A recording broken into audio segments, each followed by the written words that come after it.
What's up, everybody? We're here hanging out with Bennett of the Resolution Movement. Super excited to be hanging out and chatting today, Ben. It's going to be fun.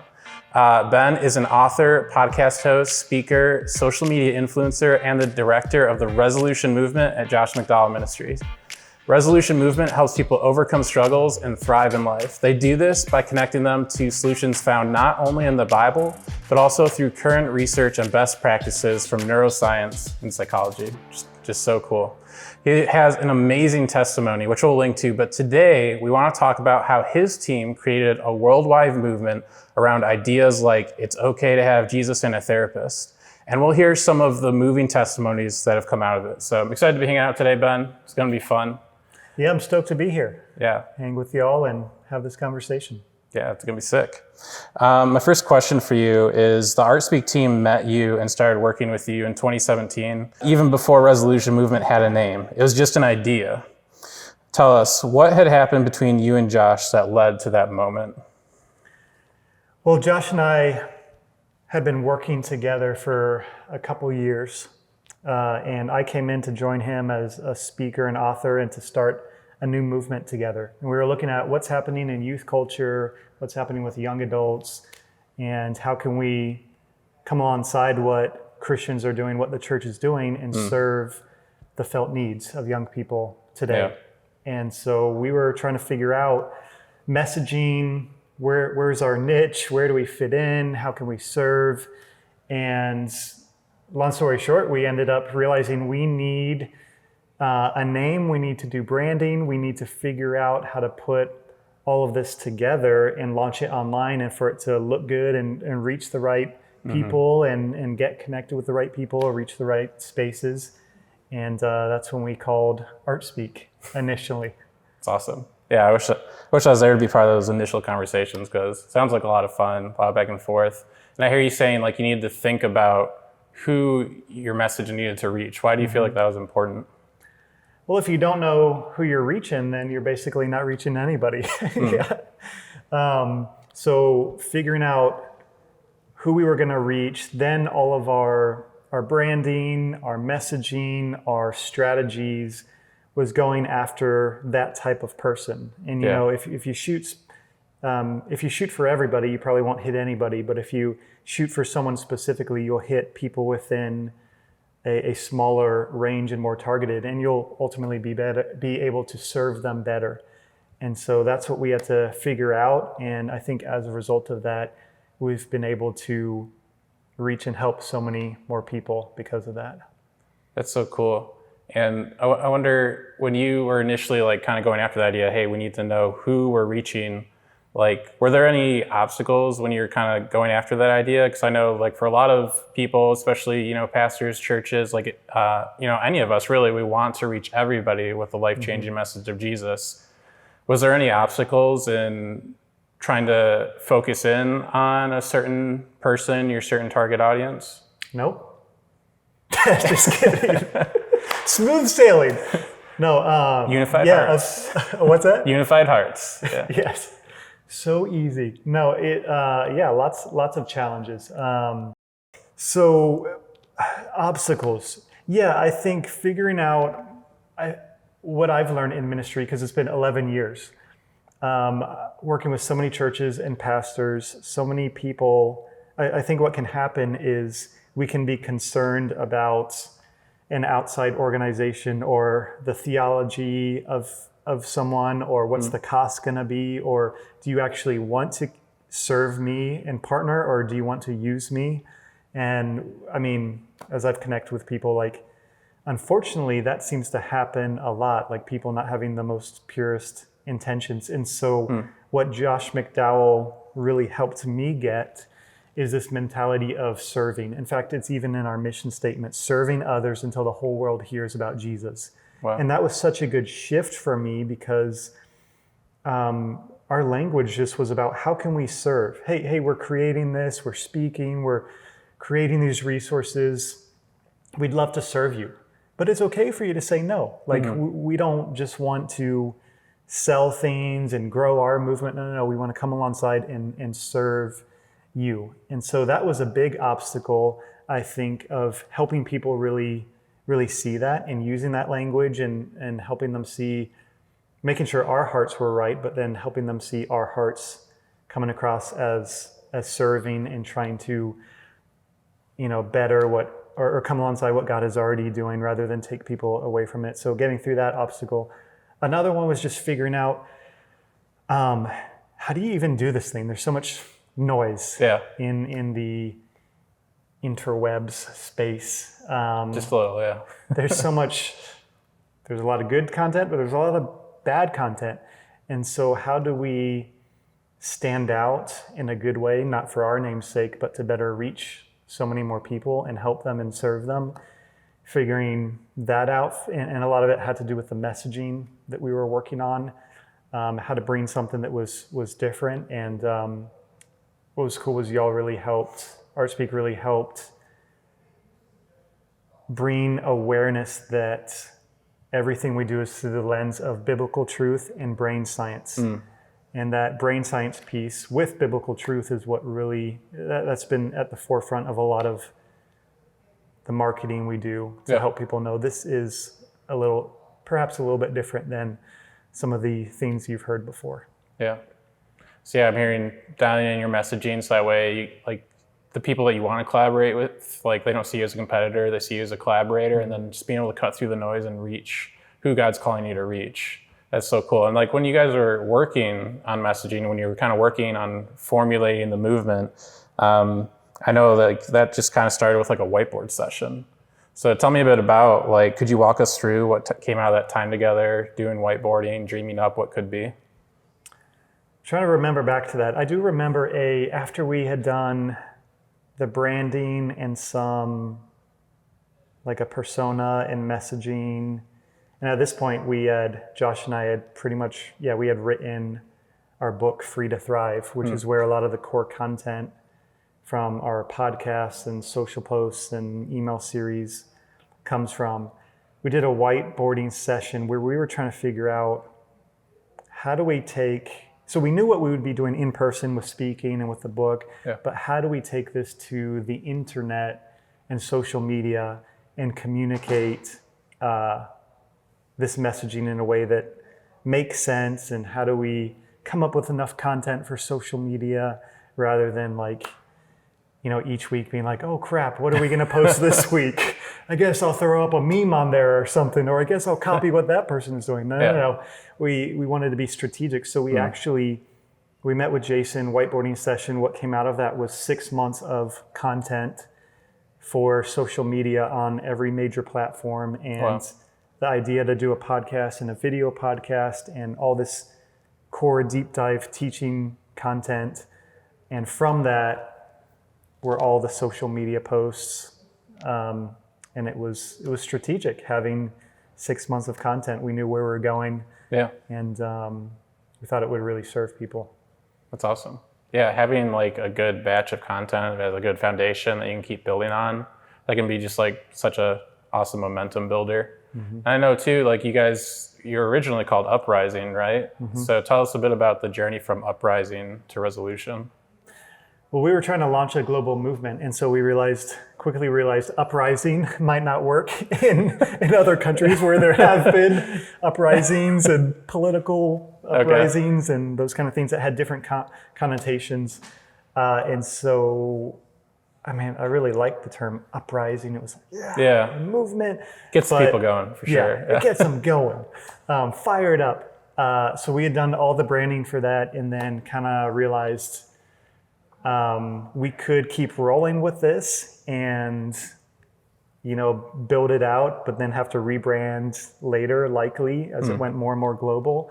Or we could nip this thing in the bud and rebrand it before we launch. So I'm so thankful we did. We rebranded initially to Resolution, and then we started calling it Resolution, and then we started calling it Resolution Movement. And sometimes now, if we're lucky, we use the term the Resolution Movement. Yeah. So what's next? What are we going to add to it next? It's ever evolving. Awesome.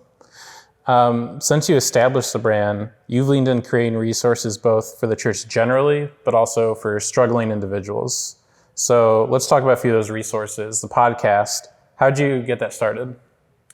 It came from that whiteboarding session with Jason. I wasn't planning on launching a podcast before that, but he really helped us see, what if you did teaching content every 2 weeks, and it's like 30 minutes or whatever, and it's on self-image or what we talk about, trauma, mental health, the 7 longings that lead to a thriving life.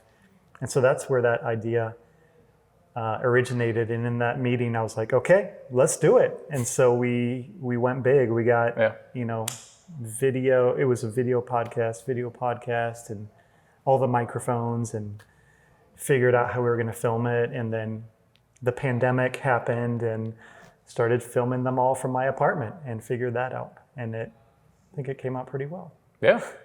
No, you can't even tell it's an apartment. It's just like Resolution HQ Central. It's like the Avengers, basically, but for mental health. But you've done a lot of good through social media presence. What did you hope to do there, and what have you been able to do? Feel free, when you're talking about that too, like I know there's been tons of testimonies and results that have come out of that. Mm-hmm.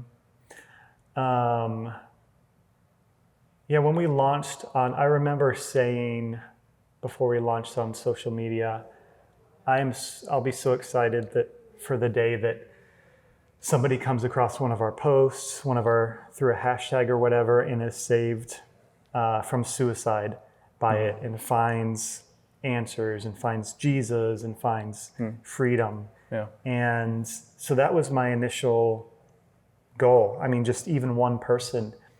And then story after story has, come in and been happening. I think of a guy named Nate, who I just actually finally got to meet up with him in person in Chicago last week. But he was from Mexico, 17 at the time, and in high school, and then the world shut down and he got super depressed, and he was following Jesus, but his identity was in being able to serve and do things for people. He felt valued when he could serve people and do things.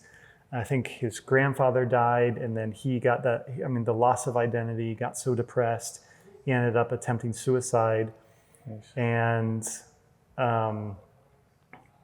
was just feeling so hopeless. He told me he wrote all these suicide or these letters saying goodbye, and came across our podcast, found hope, found what it means to have healthy relationships, how to get out of unhealthy relationships that are toxic or damaging to you, and start having healthy, supportive relationships. And he started relearning where his identity, how God actually saw him, where his identity actually laid. And 2 years later is doing really well, just finished Bible college and is going back to Mexico in college, and is talking to others about Jesus and helping them find freedom too. In fact, he's been sharing his testimony, his story about how God saved him from suicide, and he got connected to somebody who was having suicidal thoughts and got to encourage them and bring them hope. And so, that's just one of many stories of what God has been doing. Yeah. And what would you say, because I think a lot of people who get into maybe creating social media content or a podcast, or you wrote a book, which we're going to get into in a second, they probably all hope that that'll happen, but maybe a lot of people feel discouraged not seeing that like right away. Like, what's some encouragement you would give there, and or like what's kind of like the thing that you feel like connected your content to actually serving the purpose it was created for? A big thing for me was focusing on the one, because right now we're 2 years into Resolution Movement. And the first 6 months, there was like no stories. We heard like nothing. Nobody was DMing us, like barely anybody was commenting on the content. I'm like, is this even, is God even using this? Is God even doing anything in people's lives? And then he was. I heard a year later about Nate. And so focusing on the one, and God is always at work. And probably 99% of the time I've come to realize or accept 99% of the time, people that are impacted are not going to tell you, because it's like you're out there in cyberspace and they can't see a face, and maybe they don't know they have the opportunity to share that with you. And so God's always at work doing more than we could even ask, dream, imagine. But just continuing to be faithful. And 6 months went by, and then a year went by, and then maybe once a month people started to direct message us, and then it got more and more frequent. And we started trying to figure out how to get stories or ask people how they had been impacted, and just more and more people started feeling comfortable reaching out. And then just recently, I launched my personal TikTok 35 days ago, and 22,000 people have commented on videos that they've prayed to give their life to Christ, and no ads on there, just me doing 3 videos a day and millions of people watching the videos. And wow, I kind of feel like it kind of feels like finally I'm seeing, these results and stuff take off and all of that. But that's actually not the case. I'm not finally seeing stuff happen. God has been doing stuff all along, and for whatever reason, I'm seeing more people interact right here and now than I have before. But God's always at work and doing stuff, and sometimes we get to hear about it. Yeah.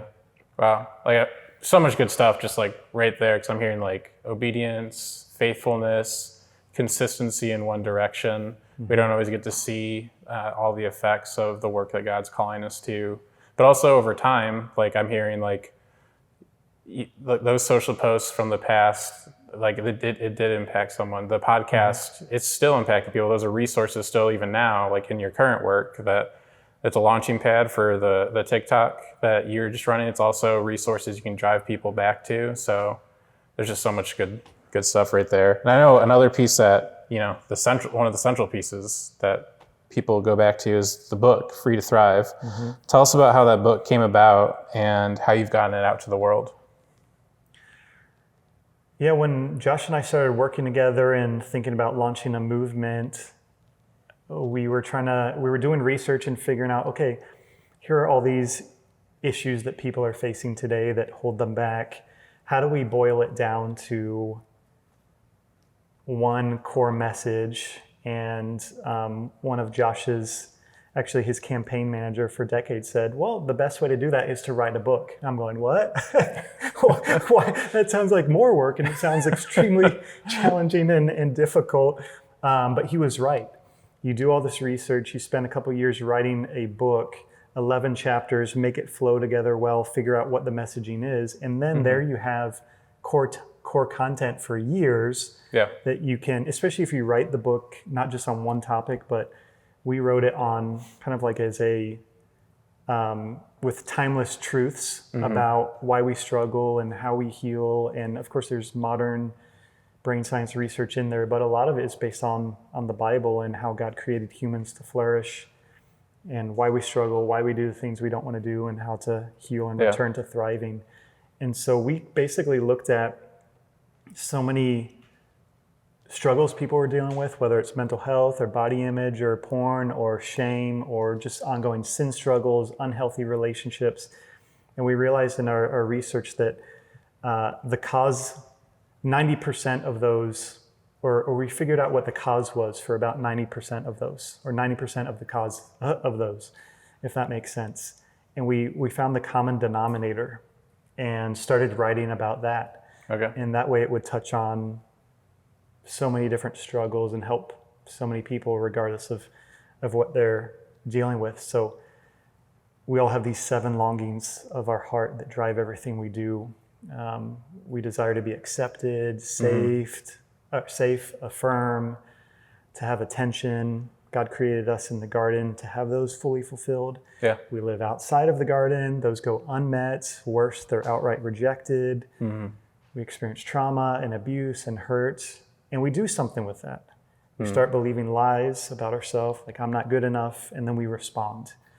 Anxious thoughts, or we turn inward and become really depressed or find some way to cope. And so that's a lot of the core messaging and how you start to find those longings fulfilled. Talk about that. And so having that all written out, we could say, oh, this could be a email series right here, this piece. This could be a YouVersion Bible plan. This could be a podcast episode. This could be a talk. And it was just really helpful to do all the research, spend several years doing that, and have all of the messaging right there. That's awesome. Yeah, and I've read the book. I love it. It's had a good impact on my life. Anyone I talk to about, like, I mean, even just hearing you right now, you're like, that common denominator, I'm like, I want to know what it is. I know what it is. I've read the book, but I'm like, I want to hear what it is. But it's such a good resource. But I also hear you saying, like, as far as like how you got it out to the world, like you have gotten the whole book out to the world, but also you're getting parts of it out to the world, email series, YouVersion, whatever it is. So not being afraid to just share the value of your core pieces with people. Yes. Can have such a multiplicative effect. So that's awesome. Yeah. So one of the cool things that you started out of the resolution movement is resolutionists. So tell us a little bit about what is resolutionists and how do people get involved? Resolutionists are people who are changing the conversation on mental health, hurt, struggles, and Jesus. And they're people who are championing the resolution movement. Okay. So perhaps they have come across the resolution movement, had a breakthrough moment, understanding, oh, that's why I struggle that way or do the things I don't want to do. And I'm finding healing myself. I'm starting to thrive.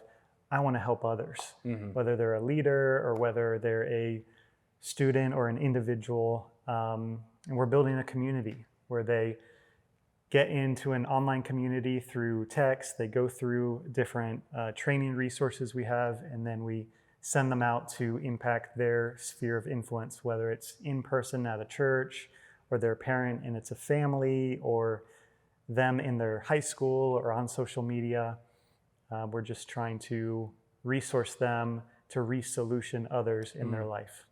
That's awesome. So tell me a bit about, because I can imagine why, but like, it's not just you championing the resolution movement now. Why enable others to do that? There's lots of reasons.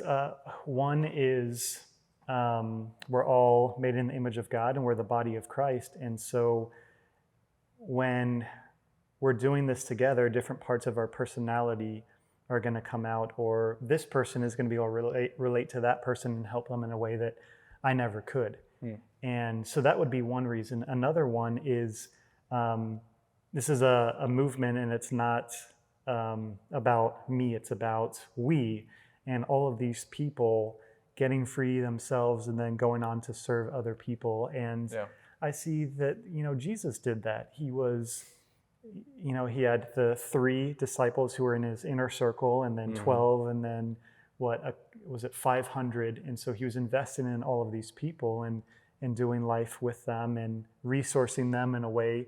And then that's how we got to where we are today, following Jesus, because that person invested in that person, who invested in those people, who invested in those people, and it was a whole ripple effect. So that's our goal, to serve others and to multiply. Which I love that you bring it back to what Jesus did, because I think, a lot of us might hear this, but if it's attached to the word marketing, we think it's, a no-no, or it's like, don't do that. But it's like, really, it's like Jesus had a pretty good plan. He had his few, he had his 12, he had the crowds that he reached, and he was enabling others to be carriers of the message. So I love that, like, man, it's like, this isn't like, if you need to remove the term marketing or whatever, it doesn't matter. It's like, we just want to go after how Jesus built the kingdom. And that's so cool. Yeah, and it's serving others. Yeah. Marketing, if you do marketing well, it's serving others. It's how to best communicate with them, best relate to them, best resource them. And perhaps that's a helpful mindset shift if you struggle with the term marketing. Yeah. Last question for you. If someone were to come to you and say, what you're doing with Resolution inspires me, I have a similar idea I want to get out to the world. How can I do that? What would you tell them? Well, that's awesome. Go after it and dream big and follow God and serve as many people as you can. I would say probably the second thing is don't go it alone, and find people you can team up with, whether it's Art Speak or whether it's friends who join your ministry or volunteers, or maybe they don't even work with you, but you have regular conversations about what's going on in this ministry or business that you're launching, and you can bounce ideas off one another or talk about the struggles of it, so that it's not all on you. And then the third thing would probably be figure out, this is something we really tried to do, figure out what nobody else is doing, or do something in a way that nobody else is doing it where there's a need. See, I don't know if we were all that strategic. We just tried to find a gap in the body of Christ and in churches and in this space and fill it. Maybe that is strategic, but we tried to run in that lane. So for example, we speak about so many different things like pornography and mental health and trauma, but there's so many things we don't, speak on. Like when it comes to pornography, we don't speak about accountability software, and we don't speak about, all those kind of things. We focus on the 90% of the causes of issues, which is the unmet longings and the hurt and the things we're actually looking for that we're not finding fulfilled. That's what we major on. And so that's our niche and our lane, and that way we can come alongside. Say somebody has a church and they've got a great recovery program, or they've got a great mental health program. Well, we can come alongside them for a week or 6 weeks or 6 months and serve as a boost to what God is already doing, because we've got this niche within that likely they don't have the time to focus on because they're focusing on something else or so many other things. And so find that specific calling or messaging that is a need. And it will really help serve people and fulfill what those needs people have are. That's so cool. And that goes all the way back to what you were saying at the start, like kind of the opposite, like for, others not getting your messaging dialed in so that way others don't see you as a competitor, but a collaborator. Same thing, like you're not seeing others as a competitor. So all the other voices are out there, like God's using them in their own unique way. And you're not trying to be them. You're not trying to fill the gap that they're trying to fill. You're trying to fill the gap that God's calling you to. So that's so cool. It's such an encouragement. Well, Ben, thanks for hanging out with us today. It was great getting to hear a bit more about the Resolution movement. Hopefully that was super helpful for everyone listening. I know I took away a few things for myself. So again, thanks for sharing, and I'm excited to see what God continues to do through the Resolution movement. Yeah, thanks, Andrew. It's such a privilege to get to work with Art Speak, and everything that God's doing through it would not be possible had it not been for you guys now 4 years working with us and serving with us. And it's just night and day different because of y'all's expertise and strategy. And so I can't thank y'all enough. And thanks for the conversation today. It's always good to chat with you. For sure. Cool. See you guys.